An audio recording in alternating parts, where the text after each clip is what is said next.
Hey everybody, welcome to another edition of Unfiltered and Intentional. This was an impromptu broadcast. Definitely, this was something that we didn't want to happen, and we're talking about DMX. It very, very devastating, and it touched a lot of people. But before we get into that, definitely Specs, if you want to bring us in about subscriptions and all that. Usually I'm real happy and like, hey, but like, subscribe. This is your community. We are part of you. We need you as you need us. We need to communicate. So we are unfiltered. We are very intentional. Like, subscribe, and then share. Thank you so much. We love you for it. Like, subscribe, and share. Thank you. No, I wanted to definitely talk about DMX real quick. This morning, maybe around 11ish, 12ish on my time, Eastern Standard Time, I think I got the news saying that DMX passed away. And we knew the situation. For those of you who may not know, he had overdosed earlier this week. And that overdose of narcotics, of course, caused his heart attack. And then he went into a coma and he was in a vegetative state. There was a lot of things talking on YouTube and different things like, oh, he's passed. No, he's not. And this and this and this. But for myself personally and in my generation, we definitely did not do nothing like that. That was just like, no, because we grew up listening to DMX, and everybody, especially I would say the my peers, can say they have a favorite DMX song. There was a time this song resonates really deep, but it also hits home too because a lot of us know somebody that has passed away from using substance abuse, and having an addiction. So I definitely want to talk real quick about how we'll miss DMX. And you guys, before I go, because I could talk for days, so I'm just passing it to Ty, Liz, Specs. Anything that you wanted to say. It's heavy. It's heavy. Yeah. Like you said, Kia, a voice we grew up listening to, you know what I mean? And a very unforgettable voice for more than one reason, right? Today sucked, for lack of a better way to put it. But actually, Kia, you shared a video with me earlier where he had that last prayer session and everything else. So I hate to bring it up so constantly, but as a person of faith, I am happy that he did, find his way, and that, hopefully tonight he's also found his peace. And prayers to his family, to his friends, to his loved ones. It sucks. Yeah. What about you, Specs and Ty?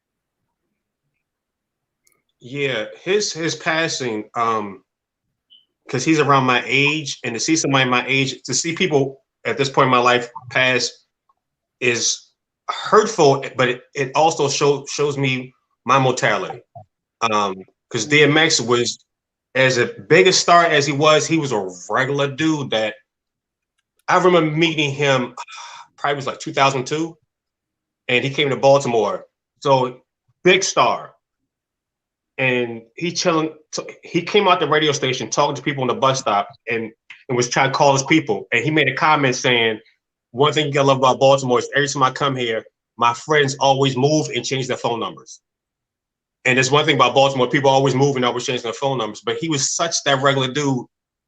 As a big star, he can go into any neighborhood, no security, and get love. And I never really seen that from anybody before. Because usually when artists got that big, they were like, they had security, like you knew that. And he was like, whatever. And he would just go and chill. And so he was tormented, but he was a force. And you can see God in him. You can see the conflict. And he made it, he put it out there so you can touch him. And he never spoke over you, he spoke to you. And then sometimes you learn from that because you were like, man, like, I didn't really see it like that. And good messages always will say something that you might have heard before, but in a way that you can receive it. And he had that gift, and to see that even that he passed, that gift will blow up. Like people that didn't really know him now because they're too young will probably hear his music and really get him because he was bigger than his time. He was a legend, and Yeah. we all knew it. Even when he came out and we were talking about Big and Tupac, we knew DMX was there.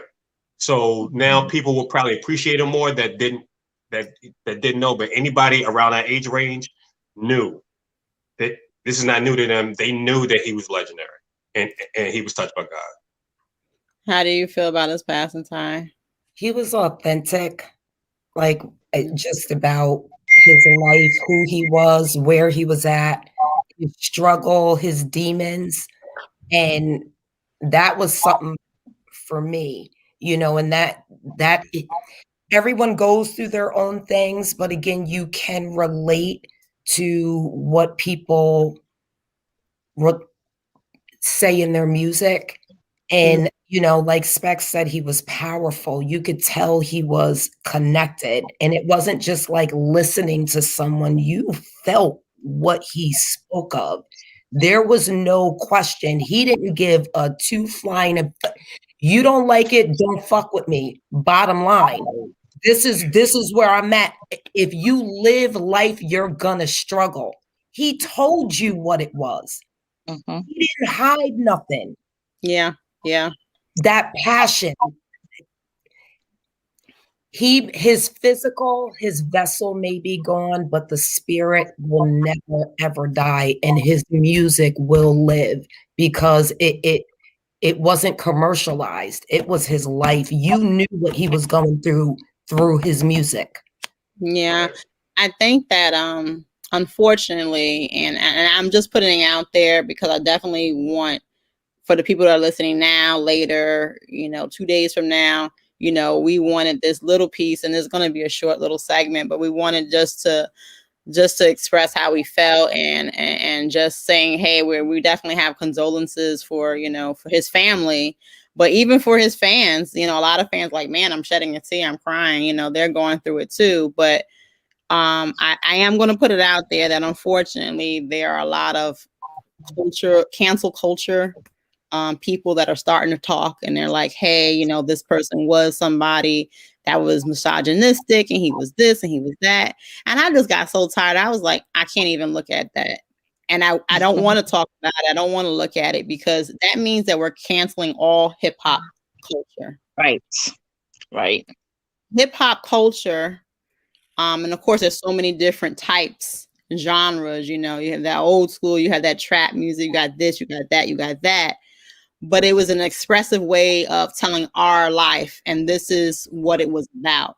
Hey, I wake up in the morning and I'm seeing a crackhead and so-and-so, and my cousin stole this and this and this. I had to fight. I had to do this. And this is a way of telling our story. The passing of DMX was definitely something for me. I didn't want to talk about the fact that, oh yeah, he's dead or whatever. Like, nah, he's alive. So when people were saying those things, I was just like, whatever, you don't know what the hell you're talking about. But there were certain songs, like I was telling Ty, that the song I'm Slipping meant a lot to me because during that time frame, I was selling drugs. I used to be out in the streets just doing all types of stuff. And living a certain lifestyle. I was homeless in the streets, and that definitely meant a lot. I think that hip hop as a whole, DMX, like you said, was authentic, and he told a story of what you're going through. Like when it says, give to the needy, stop being greedy, ribs is touching, so don't make me wait. Fuck around, I'm gonna snatch your plate. Like that meant so much to me because I know what it's like to be super hungry and not have nothing in the house, zero.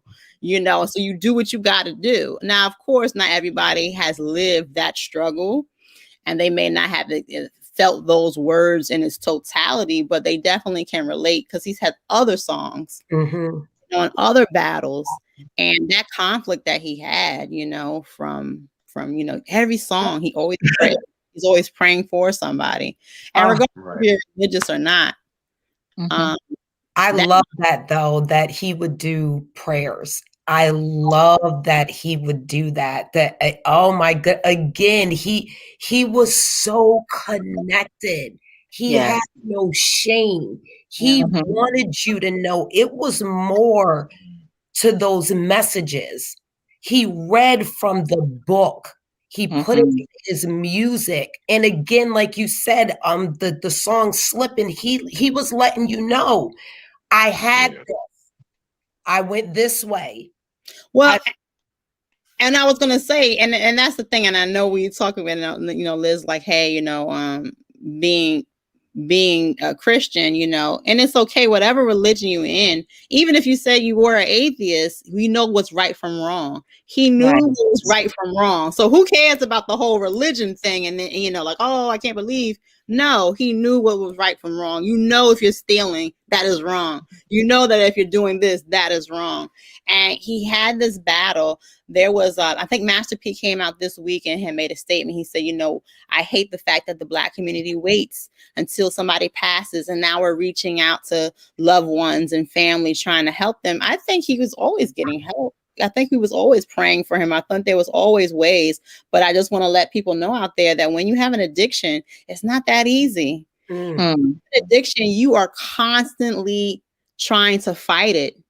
This is like, okay, you don't get an addiction on Friday, and then maybe, you know, a month later, you're over that addiction. Sunday. Yeah. It doesn't work like that. You know, you're addicted, and then guess what? You're still fighting that years later. You may not have touched anything. And I'm not talking about substance. It could be alcoholism. It could be sex addictions. You may not be doing these indulgences, but at the same time, you're having these battles with yourself. He had, I can't remember who interviewed him specifically, and they asked if he was an addict. And he said, I'm always going to be an addict. Always. Right. Because he's always going to have that daily struggle, like you were just speaking about, Kia. He's always, but again, he was in that fight and he let it be known. Yeah. You want to read the comments real quick? Yeah. We don't, thank you guys, but we don't know. It just says Facebook user. So OMG, I'm assuming it, you meant to say, I'm so sad right now. And we get it. That's why we did the show. My son's got the R tattoo for the Rough Riders. Right. How old? I would like to know how old you are. Yeah.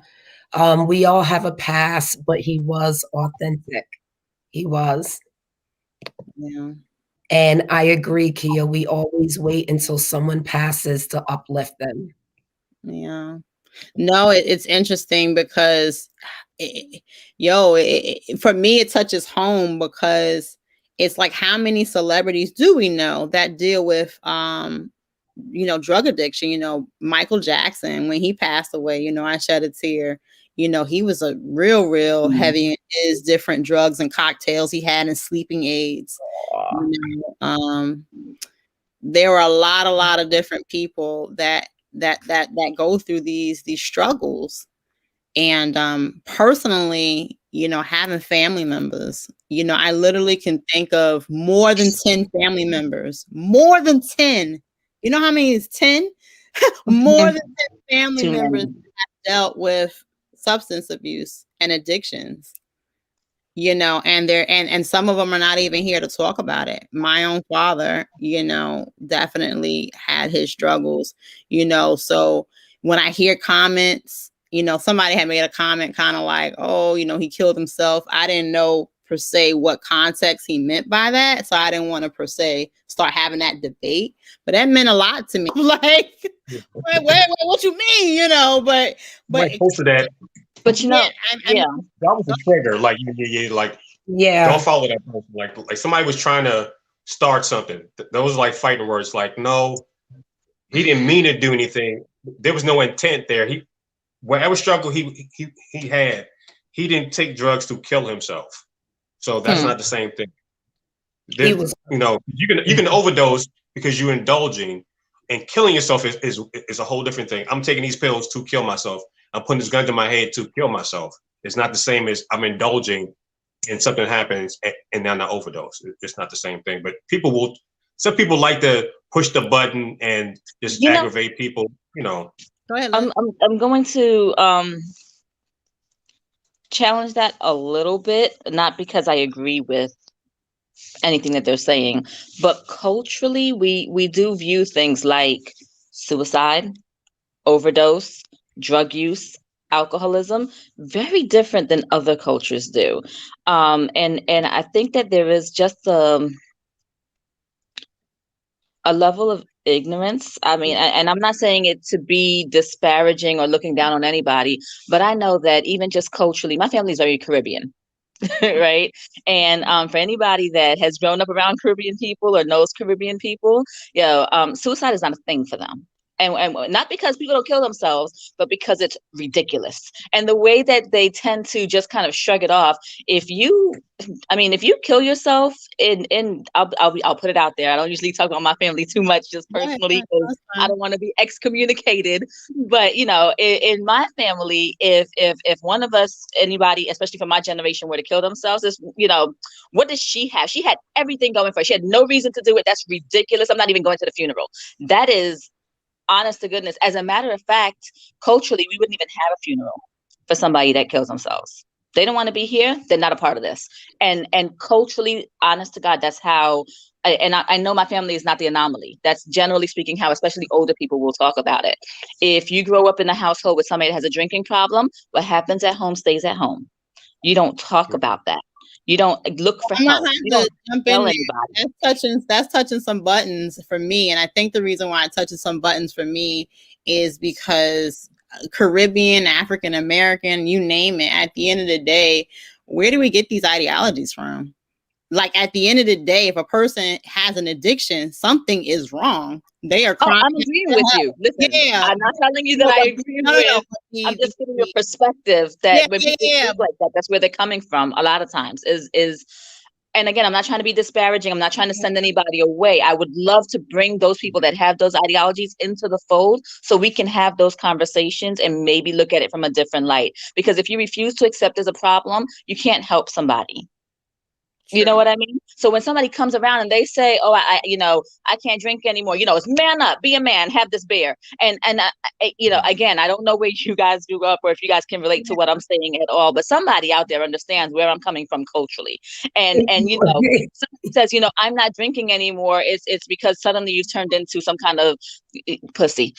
Sorry, we're unfiltered. Let's do it. You know what I mean? If somebody says, I have a drug problem, oh, you're a crackhead, go away. And that's kind of how and it's any drugs. It doesn't matter. It could be Tylenol. Oh, you're a crackhead, go away. And now, and as opposed to sitting down with that person and trying to get to the bottom of, can I help you? What's going on? Let's talk about it. It's easier to just banish them than to deal with your own demons. But I think that that's also been embedded once again. I always bring it back to white supremacy, just because of the fact that the whole drug addiction hasn't been a big topic until it hit the suburbs with narcotics pills. When pills get popping and everybody's in these houses with closed doors and they are when the parents got out of hand taking their value. Yeah. That's when it's a crisis. It was a crisis when I remember growing up and I'm riding in the streets and I don't know if anybody remembers Macy's. They had the little spray bottles for the perfumes. Yeah. I thought they were the same thing, and I would collect them all.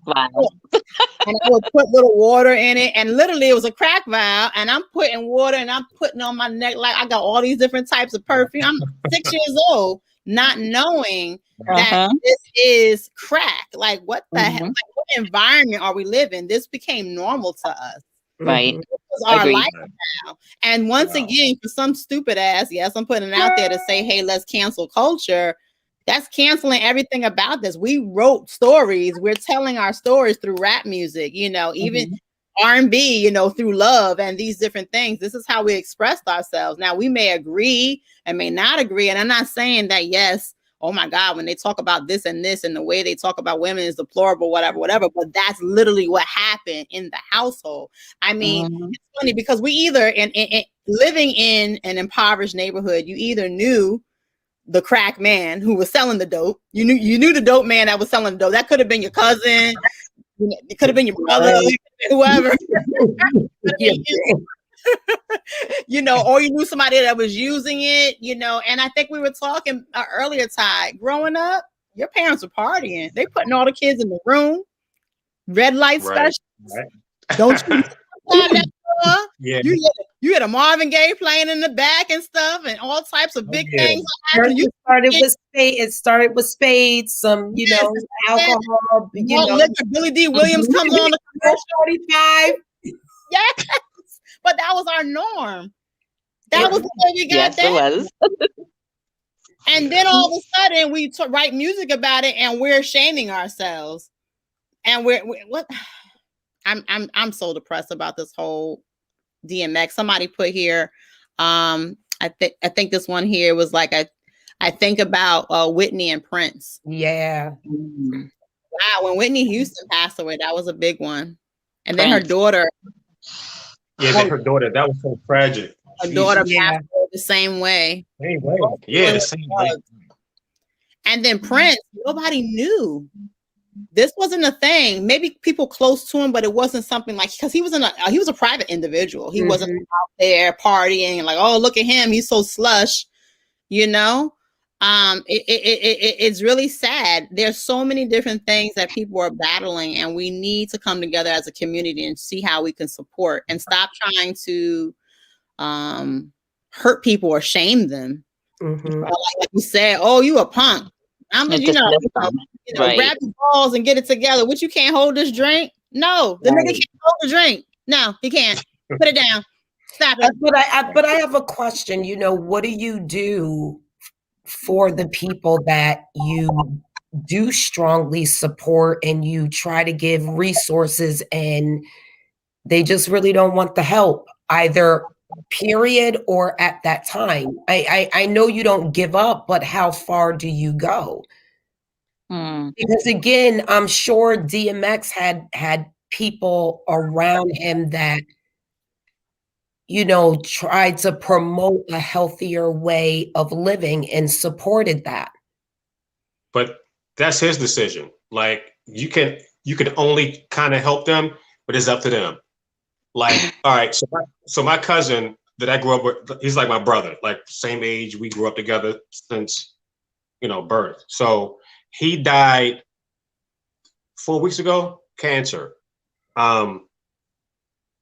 He had an addiction. Around our 20s, it started to grow. He had a wild lifestyle, but he came back. It was amazing. He got to the church. He stopped using and became like a mentor to so many people that I didn't even know until he died. Wow. But he made that decision. You can only offer help. It's up to that person because it's their demon. And it's only their demon that they can see and feel every day. You're not there with them. You can only just help them. So I'm sure there's people that was in DMX life that try to help him. And there's people in his life that offer him drugs. But it's up to that person to make that decision. Well, and also we forget, and a lot of us worked in nonprofits before, and I want the audience to realize as well, when you're going through something like that with a family member, you're going through that as well. When you're like, man, let me hide my stuff, let me hide my valuables so this person won't get it. Guess what? You're a part of this stuff as well, because you're sitting up there, I think I hear. You're going through these stressors as well. You're going through the ups and downs of that person's addiction. Sometimes we can even also be enablers as well. Yeah. I don't want to in the street, but you can do your thing here.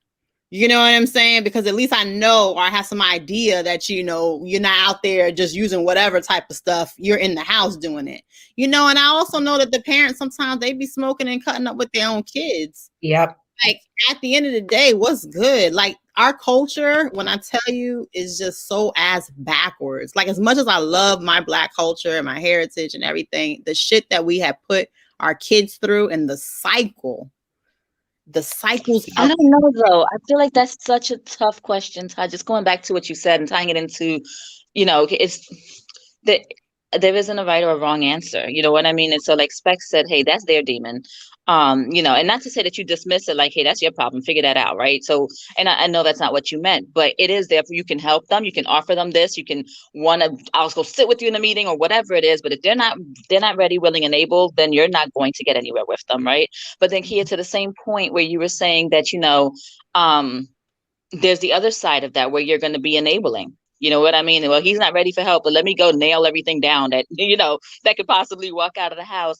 And I actually have the opposite story of that, in that I had a really good friend that he was battling alcoholism bad, and it sucked because we all used to go hang out together. You know what I mean? We all drank together, and I didn't realize to what extent his issue ran. To me, it's like, if we get together to drink on Friday night or on Saturday night, that's regular, right? And it took a while for me to realize, no, this is not just Friday night or Saturday night. It's Sunday, Monday, Tuesday, Wednesday. It's every day that we're not together. You know what I mean? And when I finally realized, okay, this is costing him everything. Suddenly he became, he couldn't keep a place. Every time I spoke to him, he was living in a different address.